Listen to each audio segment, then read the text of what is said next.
नारायण। मैं आप लोगों के निकट हमेशा कुछ न कुछ नई बात बताता हूँ, लेकिन आज नई नहीं, मैं पुरानी बात आप लोगों को बता रहा हूँ।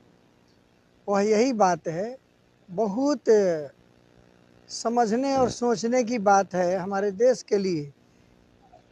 देश के नेता ही हमारे देश के लिए हानिकारक सिद्ध होने जा रहे हैं।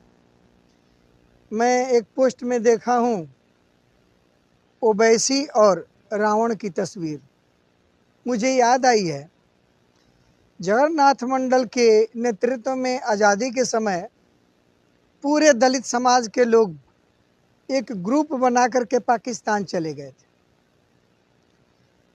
बाबा साहब भीमराव अंबेडकर ने एक पत्रिका में आग्रह किया था कि अगर आप मुसलमान के साथ अपने आप को सुरक्षित समझ रहे हैं तो यह आपका भूल है, आप इसमें अपने आप को सुधारने की कोशिश कीजिए।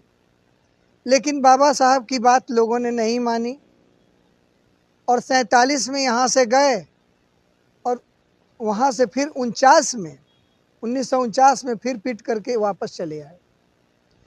आज की जो जुगलबंदी चल रही है रावण की और ओवैसी की, मैं पोस्ट में देखने के बाद में हमको यह सोचते हुए, अपने अंदर कुछ विचार करते हुए आप लोगों को सूचित करने की, आप लोगों को जानकारी देने की एक विचार हुई, हमारे मन में एक जागृति हुई, जो मैं आप लोगों को दे रहा हूँ। एक रावण आया था, तो जब देखा कि भगवान आ गए हैं तो उसने जब सूचना प्राप्त की कि मेरा भाई खरदूषण मारा गया, तो उसने एक शब्द बोला, एक वाक्य बोला, शब्द तो नहीं वाक्य बोला था, जिसको गोस्वामी जी ने चौपाई बना करके दिया। खरदूषण मौसम बलवंता, मार न सकहि बिनु भगवंता। रावण ने कहा कि खरदूषण जैसा बलवान बिना भगवान का नहीं मारा जा सकेगा, और मुक्ति के लिए उसने खुद को तो मुक्ति समझा, परंतु पूरे खानदान, कौन कहे कि पूरे लंका की जनसंख्या को समाप्त कर दिया, सबको मौत के घाट उतरवा दिया। और ये कि दूसरे रावण आए हुए हैं बेचारे, और ये भी अपनी वही गति पर चल रहे हैं, जगन्नाथ मंडल के मार्ग को कहिए या रावण के मार्ग को कहिए।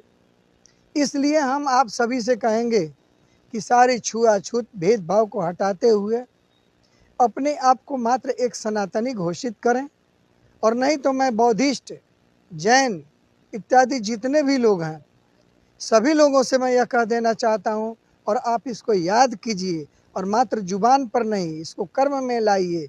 लेकिन ध्यान में रहे कि बुत जितने लोग पूजते हैं, अरबी भाषा में बुत मूर्ति को कहते हैं, और जितने भी मूर्ति पूजक हैं, गैर इस्लामिक हैं, वे सारे के सारे काफिर हैं। और काफिर हैं तो समझ लीजिएगा कि एक एक करके सभी मारे जाएंगे अगर आप सतर्क नहीं होंगे तो। और एक बात और याद रहे कि आपकी यह असजगता आपकी जान बाद में ले लेगी। श्रीमन नारायण।